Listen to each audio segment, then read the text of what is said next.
कैसे हैं आप लोग? उम्मीद है कि आप लोग अच्छे होंगे और यह भी उम्मीद है कि आप लोग का एग्ज़ाम अच्छा गया होगा। 71वीं बीपीएससी का जीएस पेपर आपका पेपर 1 या पेपर 2 आपका अच्छा गया होगा। तो आज इस वीडियो में हम लोग जो जीएस पेपर 1 में जो डीआई के प्रश्न पूछे गए हैं उन प्रश्नों के बारे में हम लोग चर्चा करेंगे और एक प्रश्न का जो है इसमें हम लोग सॉल्यूशन करेंगे और ऐसे ही जो है वो चारों जो प्रश्न हैं उन चारों प्रश्नों का हम लोग अलग अलग वीडियो में हम लोग उसका सॉल्यूशन कर लेंगे और उसको समझ लेंगे। तो अगर यदि आप चैनल पर नए हैं तो चैनल को लाइक कर दीजिए, सब्सक्राइब कर दीजिए ताकि जो भी आने वाले जो वीडियो हैं उनका नोटिफिकेशन आपको समय पर मिलते रहे। ठीक है ना? तो चलिए और देखते हैं कि क्वेश्चन कैसा था। तो ये आपका 71वीं बीपीएससी का क्वेश्चन है जीएस का और क्वेश्चन जो है वो पहला जो क्वेश्चन है वो टेबल बेस्ड क्वेश्चन है जो है 7 नंबर क्वेश्चन और इसके जो आपके और में जो क्वेश्चन है वो आपके मल्टीपल बार का क्वेश्चन है और जो 8वां नंबर क्वेश्चन है उस 8वें नंबर क्वेश्चन जो यही है पाई चार्ट का क्वेश्चन है। इस क्वेश्चन का जो मज़ेदार बात यह है कि इस क्वेश्चन को मैंने 67वीं बीपीएससी के लिए नवंबर 2022 में मैंने जो टेस्ट ऑर्गेनाइज किया था, आई थिंक है ना, अब नवंबर था या दिसंबर था मुझे याद नहीं है, लेकिन 67वीं बीपीएससी के लिए मैंने इस क्वेश्चन को फुल टेस्ट में इस क्वेश्चन को पूछा था और 4 साल के बाद इस क्वेश्चन को बीपीएससी ने पूछा है। ठीक है, तो ये आपका पाई चार्ट का क्वेश्चन है और फिर जो इसका जो और नंबर जो क्वेश्चन है वो भी आपका पाई चार्ट का ही ये आपका प्रश्न है। पाई चार्ट और टेबल आधारित आपका प्रश्न है। प्रश्न को अगर यदि आप देखें तो चारों के चारों जो प्रश्न हैं वो बहुत ही इजी हैं। कोई प्रश्न ऐसा नहीं है जो डिफ़िकल्ट हो या जिसको समझने में या जिसको बनाने में बच्चों को दिक्कत का सामना करना पड़ा हो। अभी तक जो जितने भी बच्चों का मेरे पास फ़ोन आया है तो मैक्सिमम बच्चों ने यही कहा है कि उनको प्रश्न समझने में कोई दिक्कत नहीं हुआ है और प्रश्न आसानी से बन गया है। पाई चार्ट वाला जो प्रश्न है जो आपका नीट और जेईई से संबंधित जो प्रश्न है उस प्रश्न में थोड़ी सी गलतियां हैं। बीपीएससी ने शायद या तो मिस प्रिंटिंग हुआ होगा या उन गलतियों पर ध्यान नहीं दिया होगा बीपीएससी ने। तो जो पहला जो नीट का जो पाई है वो आपका 101% को रिप्रेजेंट कर रहा है, तो यहाँ पे थोड़ी सी गलती हो गई है। तो मुझे उम्मीद है कि बीपीएससी जो है इस चीज़ को संज्ञान में लेगी और जो भी बच्चे 100 बेस वैल्यू मान के या 101 बेस वैल्यू मान के बनाए हुए इस क्वेश्चन को उनको बीपीएससी नंबर देगी। तो इसलिए बिल्कुल आप निराश या बिल्कुल आपको हताश या पैनिक होने की जरूरत नहीं है। अगर आपने 100 बेस वैल्यू लेके बनाया है या 101 बेस वैल्यू लेके बनाया है, निश्चित तौर पर बीपीएससी आपके भावनाओं का ख्याल रखेगी और नंबर आपको प्रोवाइड करेगी। ठीक है, तो उसके संदर्भ में हम लोग किसी अन्य वीडियो में हम लोग जो पाई चार्ट वाला जो हम लोग सॉल्यूशन करेंगे तो उस पर हम लोग डिस्कस कर लेंगे। इस वीडियो में हम लोग इस टेबल वाले प्रश्न पे हम लोग डिस्कशन करते हैं। ठीक है, जो आपका जो प्रश्न है वो प्रश्न आपका टेबल का है। टेबल चलिए हिंदी मीडियम का ही अगर देखिए मैं प्रश्न अगर खोलूँ, हालांकि मैं लगातार बार बार मैं अपने बच्चों को बोलता हूँ, जो भी क्लासरूम प्रोग्राम के बच्चे होते हैं या जो भी टेस्ट सीरीज प्रोग्राम के बच्चे होते हैं उनको मैं लगातार बोलता हूँ कि आप इंग्लिश हिंदी वर्जन, अगर हिंदी मीडियम के बच्चे हैं तो आप हिंदी वर्जन के संग संग आप इंग्लिश वर्जन के प्रश्न को आप जरूर पढ़ें। क्योंकि कई बार क्या होता है कि हिंदी वर्जन और इंग्लिश वर्जन के बीच में थोड़ा सा आप कह सकते हैं कि अलग अलग लैंग्वेज होता है या उसमें कन्फ्यूजन क्रिएट हो जाता है। तो जनरली इंग्लिश वर्जन को ही मान्यता दी जाती है ना। तो इसलिए आप ऐसा नहीं सोचे। लास्ट जो मैंने वीडियो बनाया था एग्जाम के जस्ट पहले, जिसमें मैंने आप लोगों को ये बताया था कि किन किन चीज़ों पे आपको ध्यान रखना चाहिए एग्जामिनेशन हॉल में, उसमें मैंने इस बात को कहा था कि आप जो है ऐसा नहीं सोचना है कि अगर हिंदी मीडियम के बच्चे हैं तो आप हिंदी मीडियम का ही सिर्फ क्वेश्चन को पढ़ेंगे, इंग्लिश मीडियम क्वेश्चन को नहीं पढ़ेंगे। तो इसमें भी आप देखेंगे कि कहीं कहीं जो कन्फ्यूजन की क्रिएट स्थिति हो गई है। ठीक है, तो जैसे जिस क्वेश्चन पे हम लोग डिस्कशन करेंगे उस पर हम लोग उस मैटर पे बात करेंगे। चलिए, तो बिना किसी देर किए हुए और इस क्वेश्चन का हम लोग शुरुआत करते हैं। क्वेश्चन बहुत आसान है। क्वेश्चन को ध्यान से अगर आप पढ़ेंगे तो क्वेश्चन के डिमांड को आप खुद ब खुद समझ जाएंगे। क्वेश्चन कह रहा है कि तालिका 1 में दिए गए अस्पताल के आंकड़ों के आधार पर निम्नलिखित प्रश्नों के उत्तर दीजिए। तालिका 1 कह रहा है कि जुलाई 2025 के लिए एक अस्पताल से संबंधित आंकड़े हैं।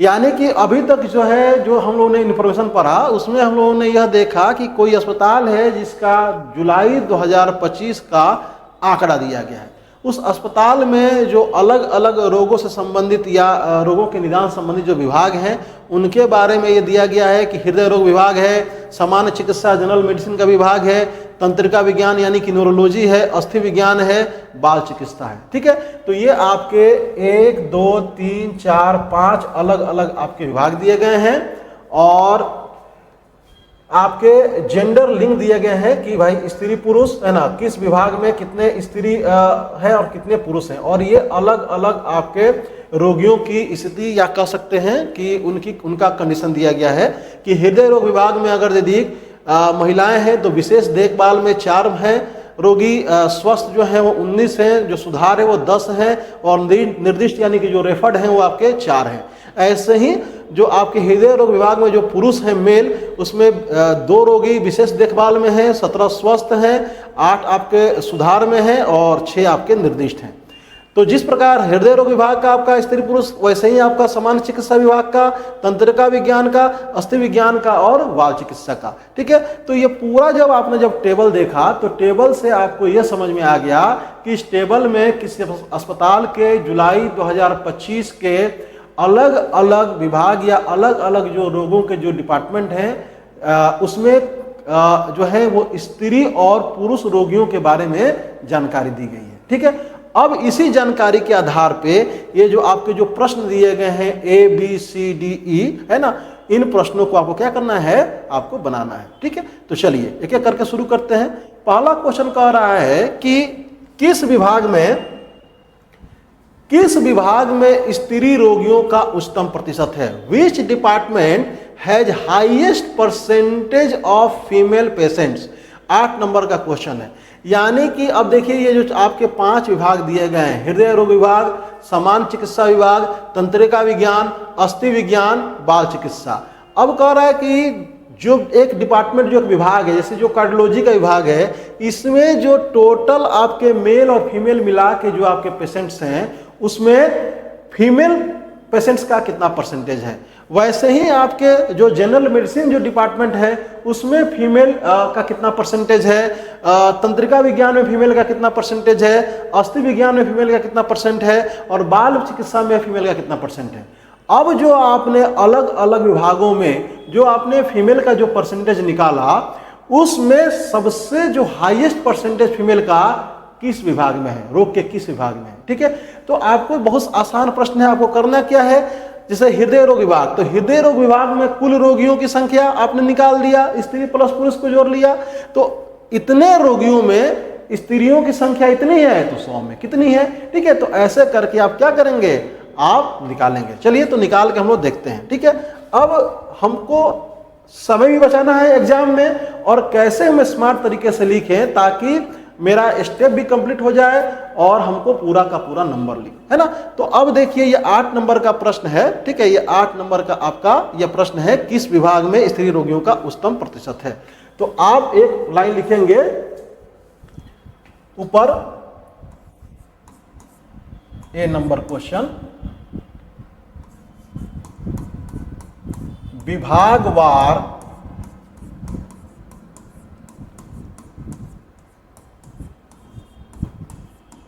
स्त्री रोगियों का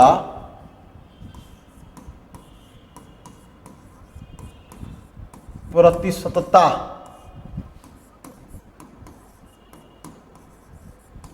संबंधी विवरण लिख दिया। ठीक है, विभागवार स्त्री रोगियों के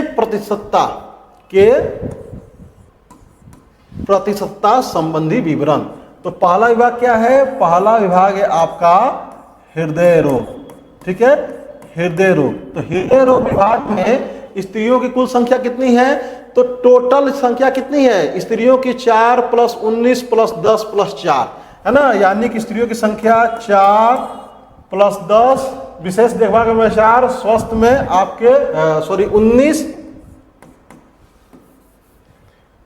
4 + 19 + 10 प्लस 4, ये तो स्त्रियों की संख्या हो गई, ठीक है, बटा कुल रोगियों की संख्या। तो पहले आप स्त्रियों की संख्या लिख लीजिए, 4 प्लस 19 प्लस 10 प्लस 4 प्लस कुल पुरुषों की संख्या कितनी है भाई, तो 2 प्लस 17, 2 प्लस 17 प्लस 8 प्लस 6। सिर्फ क्या है, ये डेटा कैलकुलेटिव है। तो टोटल रोगियों में चाहे वो स्त्री हो या पुरुष हो, उसमें हृदय रोग में स्त्रियों की संख्या इतनी है तो 100 पे कितनी है, ऐसे ही निकालेंगे ना परसेंटेज, ठीक है। तो जब आप इसको जब परसेंटेज में हम निकालेंगे तो यह निकल जाएगा 52.86। क्या निकल जाएगा, यह निकल जाएगा 52.86%, ठीक है। ऐसे ही जब आप सामान्य चिकित्सा विभाग निकालेंगे,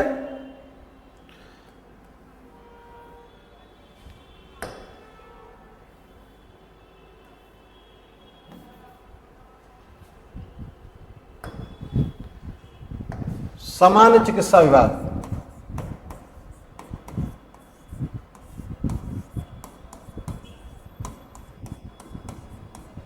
सामान्य चिकित्सा विभाग में स्त्रियों की संख्या। तो अब देखिए सामान्य चिकित्सा विभाग में कितना है, 0 plus 24 plus 10 plus 4, 0 plus 24, 0 plus 24 plus 10 plus 4, स्त्रियों की संख्या हो गई। कुल रोगियों की संख्या कितनी है भाई, तो पहले आप स्त्रियों की संख्या लिख लीजिए, 0 प्लस 24 प्लस 10 प्लस 4 प्लस कुल पुरुषों की संख्या कितनी है, पुरुषों की संख्या है 3 प्लस 26, 3 प्लस 26 प्लस 8 प्लस 5। दोस्तों आपका तरीका यही है, अगर ये कैलकुलेशन में कहीं कोई दिक्कत होगा तो उसको प्लीज आप कंसिडर करेंगे। जो तरीका है, तरीका मैं आपको समझा रहा हूं, ठीक है, कि किस तरीके से आपका बनेगा, ठीक है ना। तो ये आपका हो जाएगा 47.50%। कैलकुलेटर आपको अलाउ है, उसके अनुसार आप काम करेंगे, ठीक है। सामान्य चिकित्सा के बाद क्या है, तंत्रिका विज्ञान, ठीक है, तंत्रिका विज्ञान। तो तंत्रिका विज्ञान में कितना है भाई, चलिए मैं यहीं पे आपको जोड़ता हूं। तो कितना हो गया, 10 और 3 13, 13 और 5 18, ठीक है, 18 हो गया, ठीक है। और पुरुष कितने हैं, तो 9 और 3 12, 12 और 4 16, 1 17, तो 18 और 17 कितना हो गया, 35 हो गया, गुना 100, ठीक है।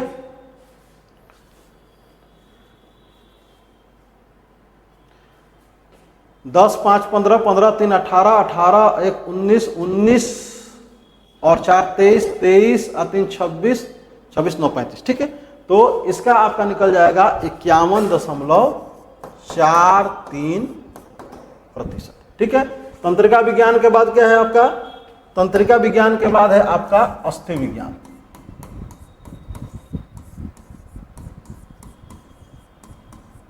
अस्थि विज्ञान, तो अस्थि विज्ञान में कितनी है भाई महिलाएं, तो 15 1 16, 16 1 17, 17 6 23, ठीक है। और 23 तो हो गया, 23 और 1 24, 24 24 और 7 कितना हो गया, 24 और 7 31, 5 36, 36 और 5 41 और 10 51, 23 बटा, जितना आप फास्ट कैलकुलेशन अगर आपका सही रहेगा उतना ज़्यादा आपका जो है वो कैलकुलेटिव जो कैलकुलेशन जल्दी जल्दी होगा। तो ये हो जाएगा 45.10%, ठीक है। फिर आपका बाल चिकित्सा,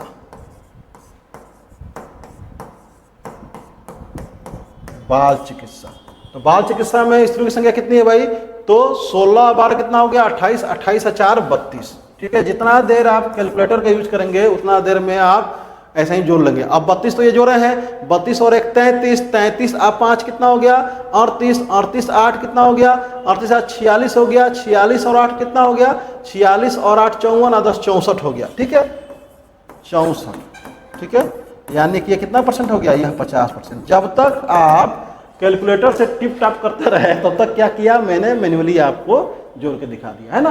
तो इसलिए आप कैलकुलेशन में अपने आप को एफिशिएंट बनाइए। अब देखिए हमने विभागवार हमने निकाल लिया कि किस विभाग में कितना परसेंट महिलाएं हैं। विभागवार स्त्री रोगियों के प्रतिशतता संबंधी विवरण हृदय रोग विभाग में 52.06% क्या है, महिलाएं हैं। ठीक है, जबकि आपके सामान्य चिकित्सा विभाग में 47.50% महिलाएं हैं। तंत्रिका विज्ञान विभाग में 51.43% महिलाएं हैं। आपके अस्थि विज्ञान में 45.10% महिलाएं हैं, जबकि बाल चिकित्सा विज्ञान में आपके विभाग में 50% महिलाएं हैं। तो अब कह रहा है क्वेश्चन कि किस विभाग में स्त्री रोगियों का उच्चतम प्रतिशत है। तो यह 50%, 45.10%, आपका 51.43%, फिर आपका 47.50% और 52.06% में जो आंकड़ा ज्यादा होगा वहीं स्त्रियों की हाईएस्ट परसेंटेज को रिप्रेजेंट करेगा। तो जाहिर सी बात है कि हृदय रोग विभाग में जो स्त्री रोगियों की जो प्रतिशतता है वह आपका अधिकतम है, इसलिए अभीष्ट विभाग क्या हो जाएगा। ठीक है,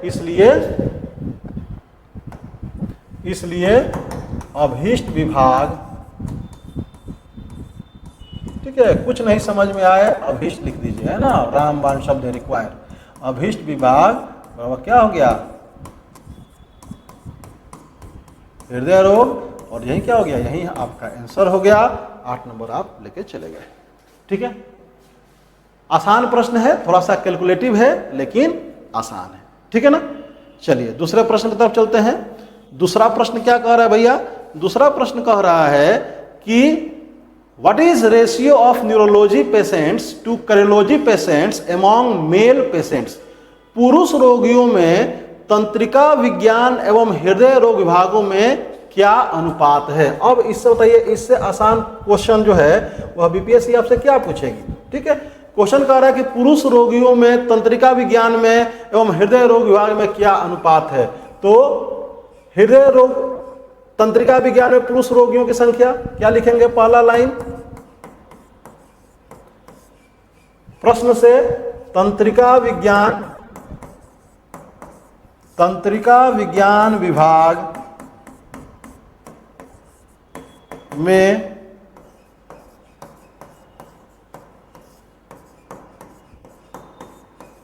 पुरुष रोगियों की संख्या। तो अब देखिए तंत्रिका विज्ञान विभाग में पुरुष रोगियों की संख्या कितनी है,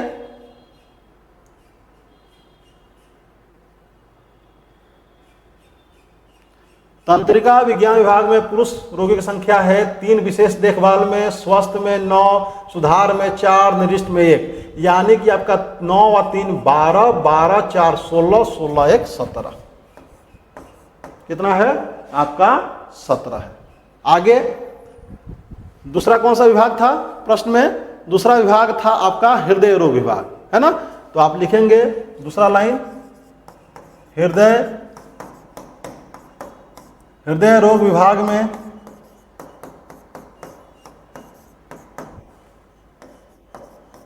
पुरुष रोगियों की संख्या, मैं शॉर्टकट में लिख रहा हूं तो इसका मतलब यह नहीं कि आप भी शॉर्टकट में लिख दें, पुरुष रोगियों की संख्या है ना, जगह कम है इसलिए मैं ऐसे लिख रहा हूं। ठीक है, पुरुष रोगियों की संख्या तो कितना है भैया, हृदय रोग विभाग में पुरुष रोगियों की संख्या, तो ये देखिए 17 2 19, ठीक है, 19 और 6 25, 25 और 8 33 हो गया। तो अब कह रहा है कि इसी का तो अनुपात निकालिए। ठीक है, तो इसलिए अभीष्ट अनुपात क्या हो जाएगा, अभीष्ट अनुपात हो जाएगा 17:33, है ना। इसलिए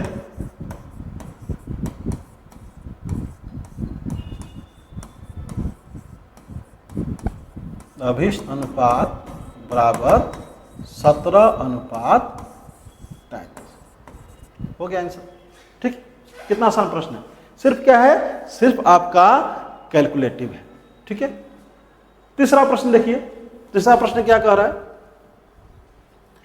तीसरा प्रश्न कह रहा है सी नंबर कि प्रत्येक लिंग श्रेणी में कौन से विभागों में कुल उपस्थित कुल प्रवेश के 1/4 से अधिक है।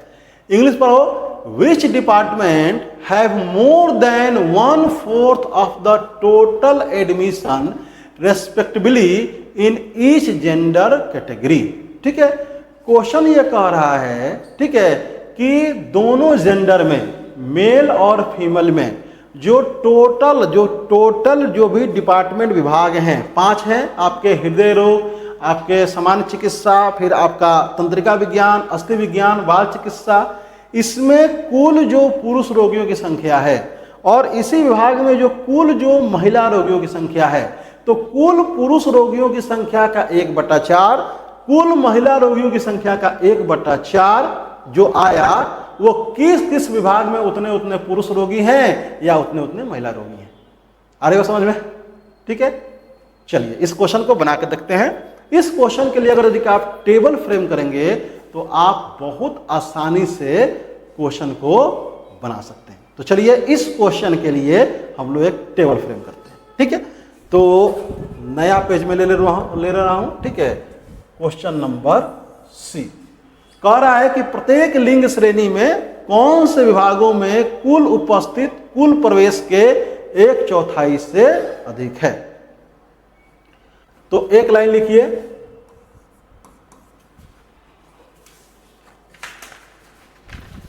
विभागवार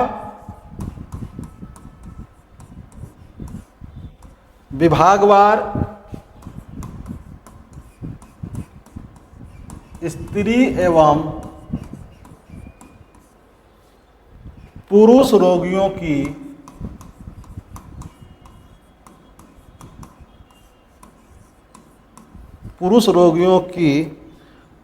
कुल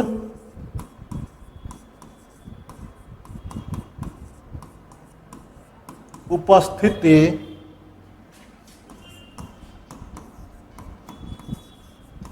संबंधी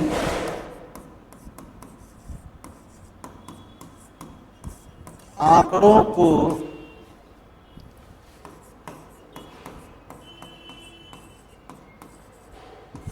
सारणीबद्ध करने पर। ठीक है, अब आप क्या कीजिए, टेबल बना दीजिए।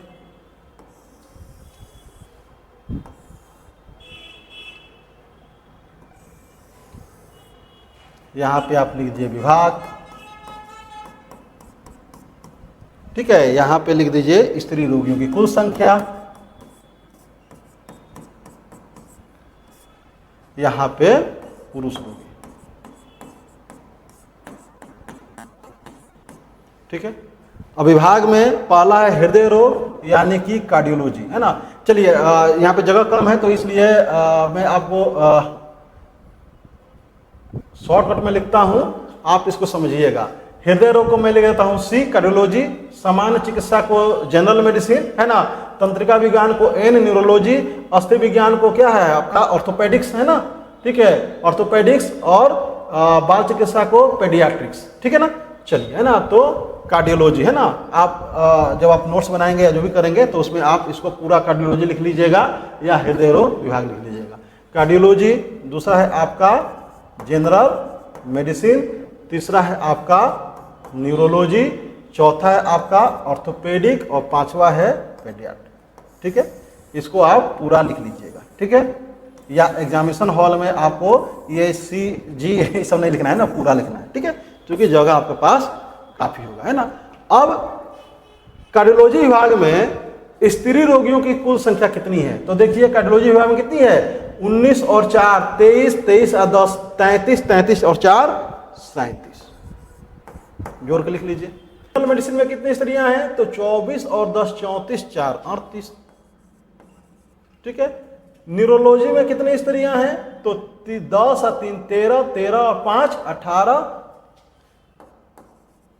ऑर्थोपेडिक में कितनी है, तो 15 1 16, 16 17, 17 और 7 17 और 6 23, और बाल चिकित्सा में आपका 16 12 28, 28 और 4 32। ठीक है, कुल जब आप इसको जोड़ेंगे तो ये हो जाएगा आपका 148। अब पुरुष रोगी कितने हैं हृदय रोग में, तो आपका 17 2 19 19 और 8 27 27 और 6 हो गया 33। ठीक है। जनरल मेडिसिन में कितने हैं पुरुष? तो भाई 26 और 3 29, 29 31 37 37 और 5 42। ठीक है। न्यूरोलॉजी में कितने हैं? तो 9 3 12 12 4 16 16 1 17। ऑर्थोपेडिक्स में कितने हैं? तो 15 1 16 16 और 7 23 23 और 5 28। और बाल चिकित्सा में कितने हैं? तो 18 1 19 19 8 27 27 और 5 32। जब टोटल इसको जोड़ेंगे तो ये हो जाएगा 152। अब क्वेश्चन कह रहा है कि ये जो विभिन्न विभागों में जो स्त्री रोगियों की जो संख्या है या विभिन्न विभागों में जो पुरुष रोगियों की संख्या है, जैसे इनकी जो स्त्री रोगियों की जो कुल संख्या है 148, इनका आप 1/4 कर दीजिए। ठीक है। ऐसे ही ये पुरुष रोगियों की संख्या है 152, इनका आप 1/4 कर दीजिए। अब जब इसका आपने 1/4 किया, जैसे मान लो कि 148 का जब आप 1/4 करेंगे तो कितना आएगा? 148/4 होगा, तो 4 तियां 12 और 4 सत्ते 28, 37 आ गया। तो ये जो 1/4 37 आया, यह 37 से अधिक किस विभाग में स्त्रियों की संख्या है? तो 37 से अधिक देखिए जनरल मेडिसिन विभाग में स्त्रियों की संख्या है, और किसी में है 37 नहीं लेंगे। क्यों? क्योंकि क्वेश्चन कह रहा है कि 37 से अधिक होना चाहिए, 1/4 मोर देन 1/4, है ना। यानी कि 1/4 जो 148 का 1/4 37 है 37, इस 37 से अधिक होना चाहिए। यानी कि 37 से अधिक सिर्फ जनरल मेडिसिन डिपार्टमेंट में स्त्रियों की संख्या है। ऐसे ही जो 152 है, इस 152 का जब आप 1/4 करेंगे तो कितना हो जाएगा भाई? 4 तियां 12, 4 तियां 12 और 4 8 32, है ना। यानी कि 38 हो गया। अब मोर देन 38 किस विभाग में है? तो यहां भी देखिए जनरल मेडिसिन डिपार्टमेंट में ही मोर देन क्या है? मोर देन आपका 38 है। ठीक है। तो अब आगे क्या लिखेंगे? आगे ये लिखेंगे अब प्रश्न से,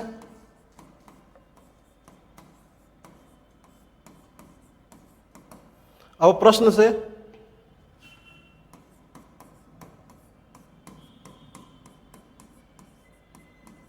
स्त्री रोगियों के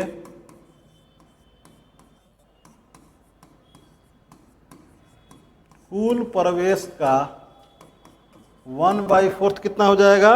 तो 148 गुना 1/4 यानी कि 37। इसी प्रकार पुरुष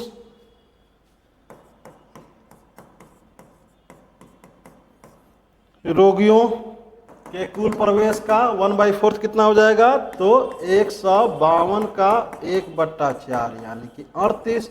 तो अब कौन सा डिपार्टमेंट हमने देखा?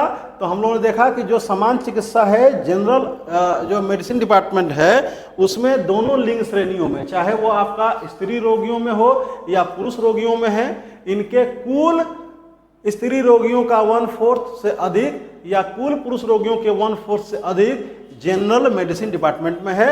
इसलिए चाहे तो आगे आप 1-2 लाइन लिख सकते हैं कि स्पष्ट है कि कुल स्त्री विभिन्न विभागों की कुल सम्मिलित स्त्री रोगियों का 1/4 से अधिक और कुल पुरुष रोगियों का 1/4 से अधिक पुरुष या स्त्री रोगी जो हैं वो आपके सामान्य चिकित्सा विभाग में है। इसलिए अभीष्ट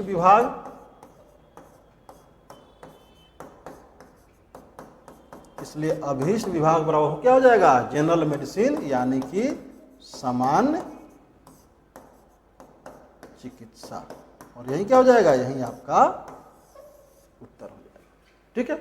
तो क्वेश्चन जो है, क्वेश्चन आपका बहुत आसान, आपके सब प्रश्न हैं, बस क्या है कि सिर्फ और सिर्फ कैलकुलेशन है। ठीक है। इसके कंपैरिजन में जो सेकंड नंबर वाला जो क्वेश्चन है इसका, वो कम कैलकुलेटिव है। तो जब मैं आप लोगों के लिए, जब मैं आपके एग्जाम से पहले जब मैंने वीडियो रिकॉर्ड किया था, तो उसमें ये चीज़ मैंने बताया था कि किन किन बिंदुओं को अगर आप ध्यान में रखेंगे तो क्वेश्चन को चुनने में आपको आसानी होगा, आप बहुत आसानी से कम समय में आप क्वेश्चन को हैंडल कर लेंगे। ठीक है। चलिए नेक्स्ट क्वेश्चन की तरफ चलते हैं। नेक्स्ट क्वेश्चन क्या कह रहा है? Next question D number question कह रहा है, डी नंबर क्वेश्चन, किस विभाग में पुरुष व महिला के संयुक्त समूह के लिए विशेष देखभाल का स्वस्थ वर्ग से अनुपात उच्चतम है। Which department has highest ratio of specialised care to cured ratio for male and female combined group. किस विभाग में पुरुष एवं महिला के संयुक्त समूह के लिए विशेष देखभाल का स्वस्थ वर्ग से अनुपात उच्चतम है। यानी कि आपको क्या करना है, आपको यह करना है कि पुरुष और महिला जो रोगी हैं उनका जो विशेष देखभाल में जितना संख्या है और जो पुरुष और महिला रोगी हैं उनका जो स्वस्थ वर्ग में जो कुल जनसंख्या है उन दोनों का आपको रेशियो निकालना है विभागवार, है ना, डिपार्टमेंट वाइज। और जिस डिपार्टमेंट में, चाहे वो आपका कार्डियोलॉजी का हो, आपका न्यूरोलॉजी का हो, आपका जो है ऑर्थोपेडिक्स है, जो भी आपका जो डिपार्टमेंट में जनरल मेडिसिन है, जिसमें भी अगर यदि रेशियो का वैल्यू हाईएस्ट होगा वो आपका आंसर हो जाएगा। तो आइए एक लाइन लिखते हैं, डी नंबर, ठीक है, डी नंबर लिखते हैं। क्या क्वेश्चन कर रहा है कि विभागवार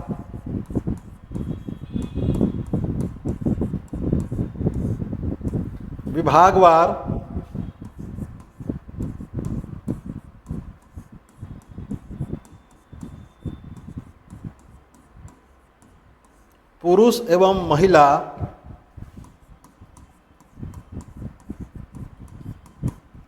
रोगियों के संयुक्त समूह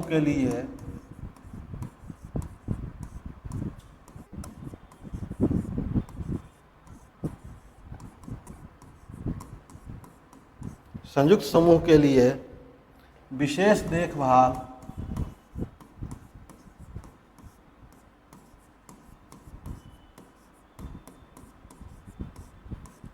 देखभाल का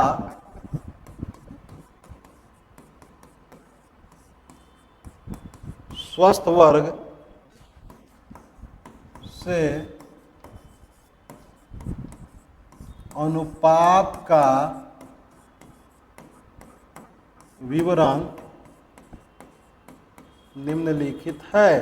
ये जब आपने लाइन लिख दिया, अब क्या करेंगे कि नीचे अब आप कंसाइज में चीज़ों को लिखेंगे, कहीं कोई दिक्कत नहीं होगा। विभागवार पुरुष एवं महिला रोगियों के संयुक्त समूह के लिए अब विशेष देखभाल को क्या कीजिए, आप इन्वर्टर का हवा से घेर दीजिए, का स्वस्थ वर्ग को क्या कीजिए, आप इन्वर्टर का हवा से घेर दीजिए। अब आप निकालते जाइए, है ना।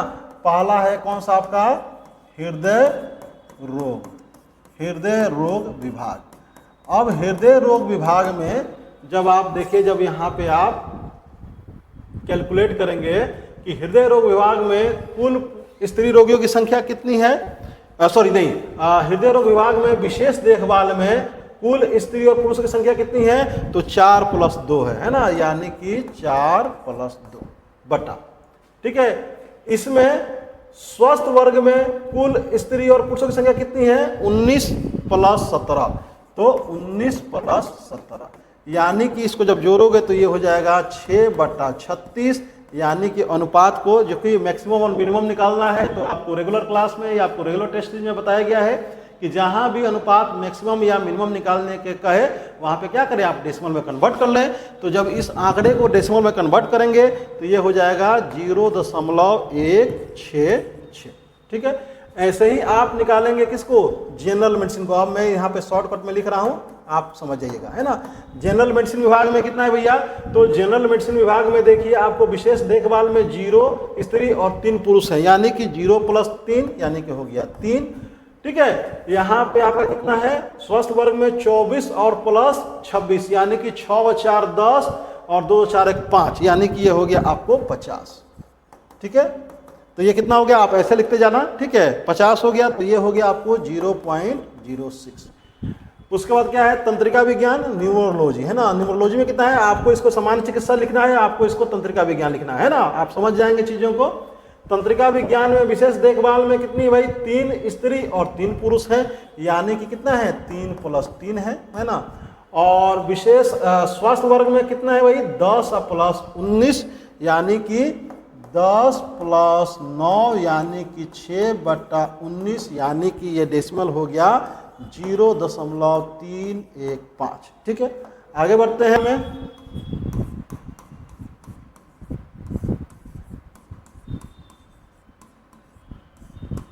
अस्थि विज्ञान में कितने पुरुष हैं और कितनी स्त्रियां हैं? तो 1 + 1 है ना, 1 + 1। और इसमें कितने स्त्री और कितने पुरुष रोगी हैं? तो 15 + 15, यानी कि ये हो गया 15 + 15, यानी कि ये हो गया 2 बटा क्या हो गया? 2 बटा 30 हो गया। और जब इसको डेसिमल फॉर्म में जब आप कन्वर्ट करेंगे तो ये कितना हो जाएगा? ये हो जाएगा 0.066। और लास्ट क्या है? लास्ट है आपका बाल चिकित्सा।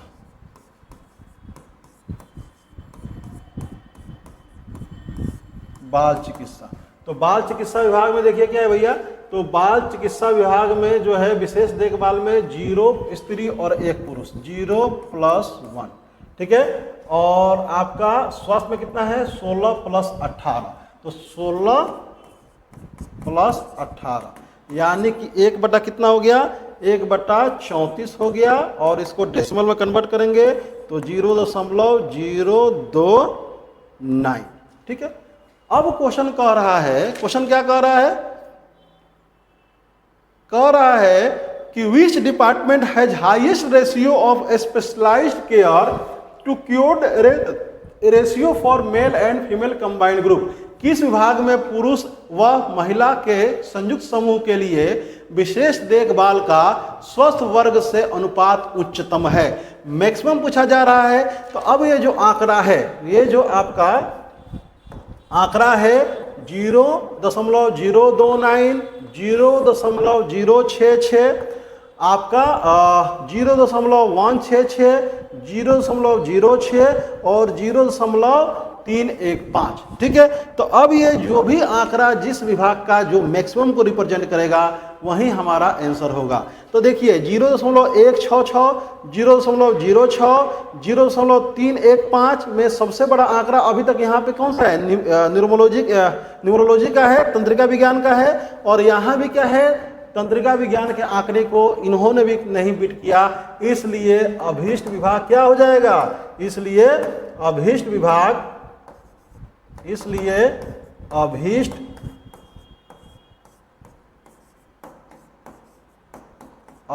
विभाग बराबर हो जाएगा तंत्रिका विज्ञान। यही क्या हो जाएगा? यही हमारा उत्तर हो जाएगा, ठीक है। सिर्फ और सिर्फ क्या है? सिर्फ और सिर्फ क्वेश्चन जो है वह आपका कैलकुलेटिव है और कुछ नहीं है। बाकी क्वेश्चन बहुत आसान प्रश्न है, कहीं कोई क्वेश्चन में ट्विस्ट नहीं है। आप आराम से सावधानी से अगर आप बनाएंगे, आराम से आप प्रश्नों को बनाते चले जाएंगे, ठीक है। कहीं कोई दिक्कत नहीं है, ठीक है ना। आइए अगले प्रश्न की तरफ चलते हैं।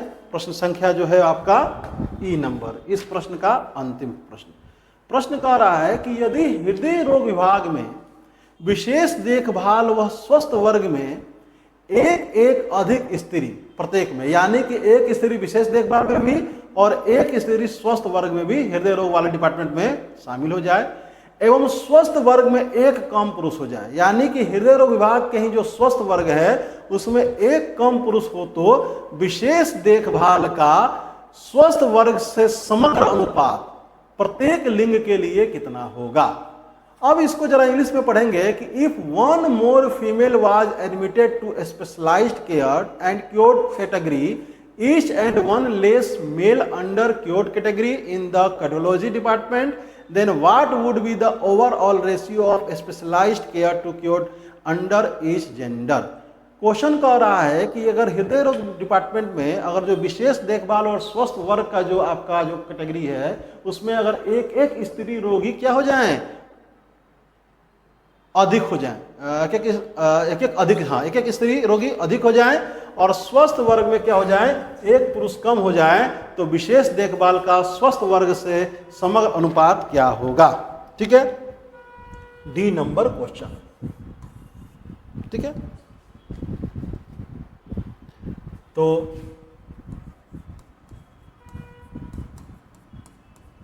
हृदय रोग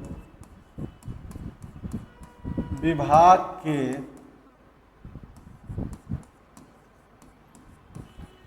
विशेष देखभाल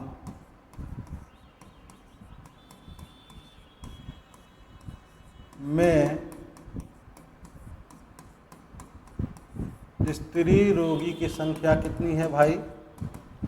तो यहां देखिए, विशेष देखभाल विभाग में स्त्री रोगी की संख्या है आपका 4। ठीक है,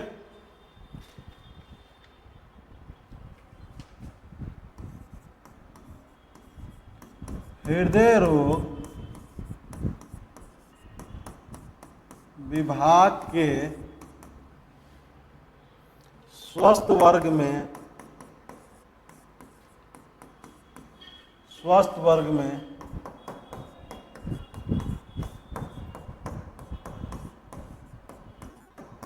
स्त्री रोगियों की संख्या, तो स्वस्थ वर्ग में स्त्री रोगियों की संख्या है 19। ठीक है,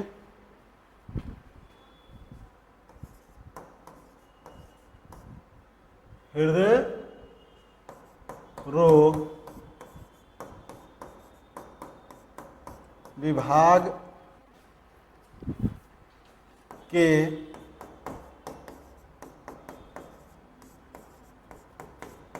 स्वस्थ वर्ग में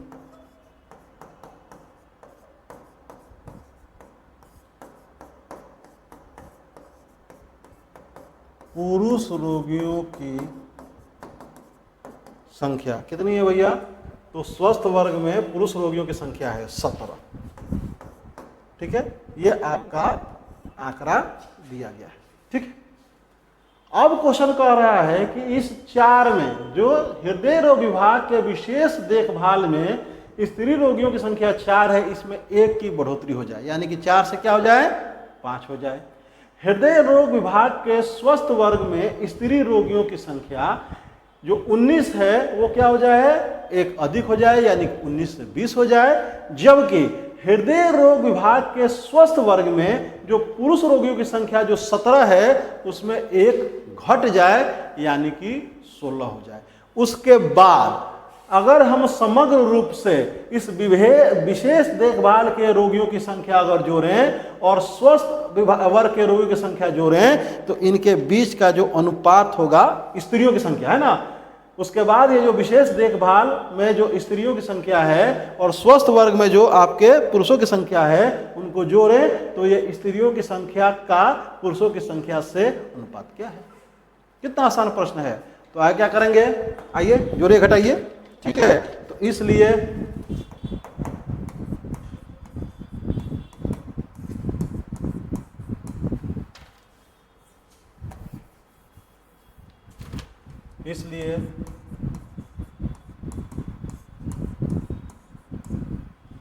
समग्र रूप से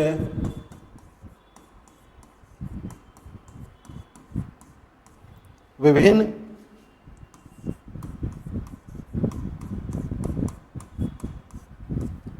विभागों के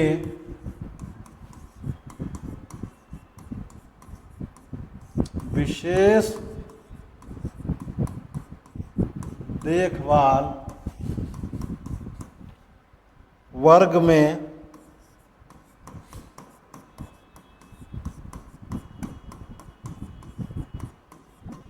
स्त्री रोगियों की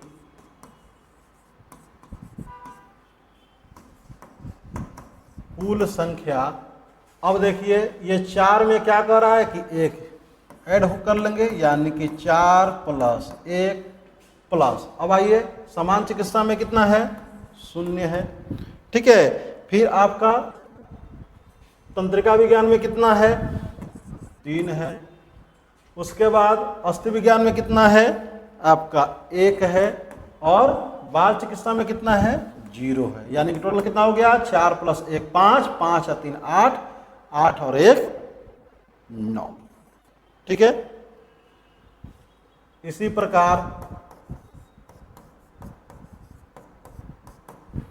समग्र रूप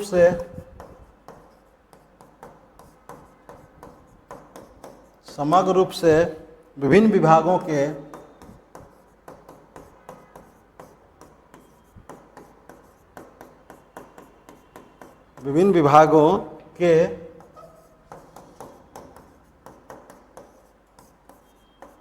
स्वस्थ वर्ग में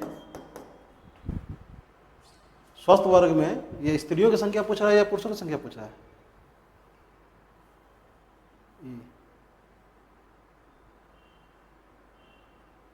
यदि हृदय रोग विभाग में विशेष देखभाल व स्वस्थ वर्ग में एक एक अधिक स्त्री प्रत्येक में एवं स्वस्थ वर्ग में एक कम पुरुष उपस्थित हों तो विशेष देखभाल का स्वस्थ वर्ग से समग्र अनुपात प्रत्येक लिंग के लिए कितना होगा? ठीक है, प्रत्येक लिंग के लिए क्या होगा, कितना होगा? ठीक है, तो समग्र रूप से तो प्रत्येक लिंग के लिए, यानी कि स्त्रियों के लिए अलग, पुरुषों के लिए अलग। तो समग्र रूप से विभिन्न विभागों में स्वस्थ वर्ग में स्त्री रोगियों की संख्या,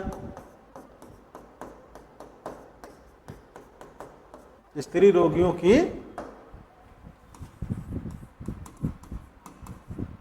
संख्या, तो इस स्त्री रोगी की संख्या कितनी है भैया? तो समग्र रूप से स्वस्थ विभाग में देखो भाई, ये स्त्रियां हैं स्वस्थ वर्ग में 19 + 1, हाँ 1 जुड़ जाएगा ना जी, 19 + 1 बढ़ी है प्रश्न के अनुसार, तो 19 + 1 फिर ये क्या हो जाएगा 24 प्लस क्या हो जाएगा आपका 10, फिर 15, फिर आपका 16, यानी कि ये हो जाएगा 85। ठीक है, क्वेश्चन क्या कह रहा था कि अगर हृदय रोग विभाग के विशेष देखभाल में एक स्त्री की संख्या अधिक हो जाए, रोगी की संख्या, और हृदय रोग विभाग के ही स्वस्थ वर्ग में एक स्त्री की संख्या अधिक हो जाए रोगी की, तो फिर समग्र रूप से जो टोटल विभागों में जो विशेष देखभाल में जो स्त्रियों की संख्या है और समग्र रूप से जो विभिन्न विभागों में जो स्वस्थ वर्ग में जो स्त्रियों की संख्या है, उन दोनों के बीच क्या अनुपात है? ठीक है, उन दोनों के बीच क्या अनुपात है? ठीक है, तो इसलिए स्त्री रोगियों का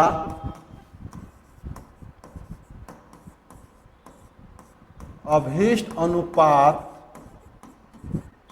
बराबर, अब देखिए ये कितना था, यहाँ पे 9 है और यहाँ पे 85 है, यानी कि 9:85। पहला आंसर हमारा ये निकल गया। अब हमको फिर पुरुषों की संख्या निकालनी है।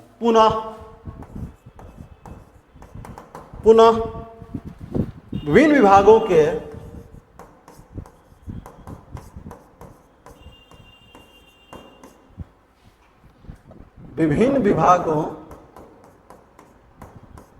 दो पार्ट में ये क्वेश्चन है। विभिन्न विभागों के विशेष देखभाल वर्ग में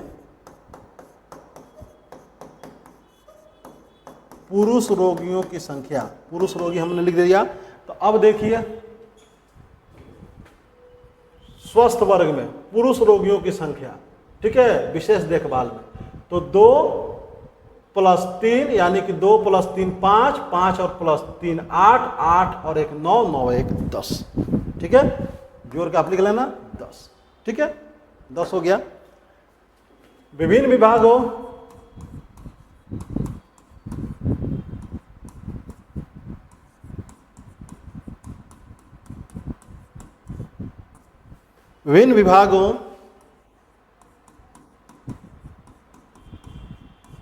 के स्वस्थ वर्ग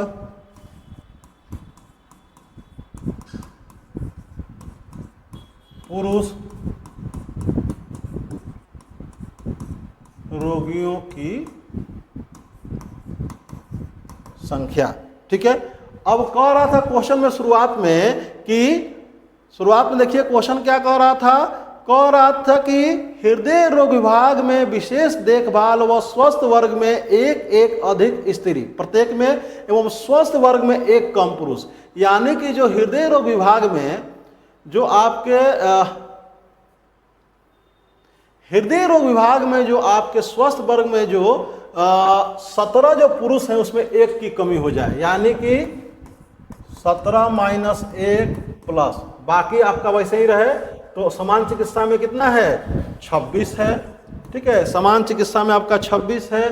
फिर आपका तंत्रिका विज्ञान में कितना है, तंत्रिका विज्ञान में जो पुरुष हैं वो आपके 9 हैं, ठीक है। उसके अलावा फिर अस्थि विज्ञान में कितने हैं पुरुष, अस्थि विज्ञान में पुरुष हैं आपका 15, ठीक है, प्लस आपका बाल चिकित्सा में कितने हैं पुरुष, बाल चिकित्सा में है 18, ठीक है। तो ये टोटल जोड़ोगे तो कितना हो जाएगा, 16 plus 26 plus 9 plus 15 plus 18, total जोड़ोगे तो ये हो जाएगा आपका 84, ठीक है।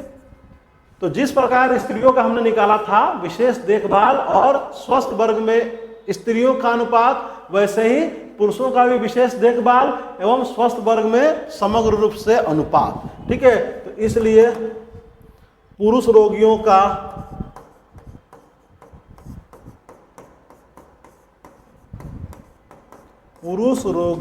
का अभीष्ट अनुपात,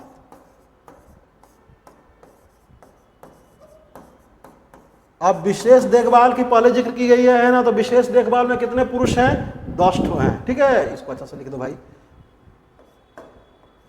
रोगी है ना 10 ठो है ना। तो यहाँ पे पुरुष रोगी कितनी है, 10 ठो हैं, और यहाँ पे पुरुष कितने हैं भाई, स्वस्थ वर्ग में 84 हैं, यानी कि 10/84 यानी कि 5/42, और यही क्या हो जाएगा, यही पुरुषों का हो जाएगा। तो अब इस जो आपका ई नंबर है इसका 2 आंसर, पुरुषों के लिए क्या अनुपात 5/42, जबकि महिलाओं के लिए क्या अनुपात है 9/85। तो ये आपका जो 71वीं बीपीएससी के जीएस पेपर 1 में जो डीआई का जो क्वेश्चन नंबर 7 यानी कि जो डीआई का जो फर्स्ट क्वेश्चन जो पूछा गया था उसका ये आपका डिटेल्स आपका सॉल्यूशन है, ठीक है। क्वेश्चन बहुत आसान था लेकिन कैलकुलेटिव था, ठीक है। इसके कंपैरिजन में जो मल्टीपल बार का जो क्वेश्चन है, चाहे आपको इस क्वेश्चन को बनाना था या आपको इस क्वेश्चन को बनाना था, ठीक है। तो ये जो आपका जो क्वेश्चन है कि दिए गए 60 प्लस आयु के व्यक्तियों के विवरण पर आधारित निम्नलिखित प्रश्नों के उत्तर दीजिए, ग्रामीण शहरी एवं पुरुष स्त्री बंटन, ठीक है। और इस पे जो आपका ABCDE जो क्वेश्चन पूछा गया था वह ये क्वेश्चन इसके कंपैरिजन में आसान था, कम कैलकुलेटिव था, ठीक है। तो मिलते हैं अगले वीडियो में इस मल्टीपल बार के क्वेश्चन के डिटेल्स सॉल्यूशन के संग, ठीक है। तो उम्मीद है कि आपको ये वीडियो अच्छा लगा होगा। अगर आपको ये वीडियो अच्छा लगा है तो आप लाइक कीजिए, शेयर कीजिए, हमारे चैनल को सब्सक्राइब कीजिए और हमारी ताकत को आप बढ़ाइए। और जब हमारी ताकत बढ़ेगी, जब आप सब्सक्राइब करेंगे तो काम करने का एक भरोसा जगेगा और एक उत्साह जगेगा, तो हमारे उत्साह को आप लोग बढ़ाइए। तो मिलते हैं अगले वीडियो में क्वेश्चन नंबर 7 के दूसरे पार्ट मल्टीपल बार के डिटेल्स सॉल्यूशन के संग। तब तक आप सबका बहुत बहुत धन्यवाद, नमस्कार।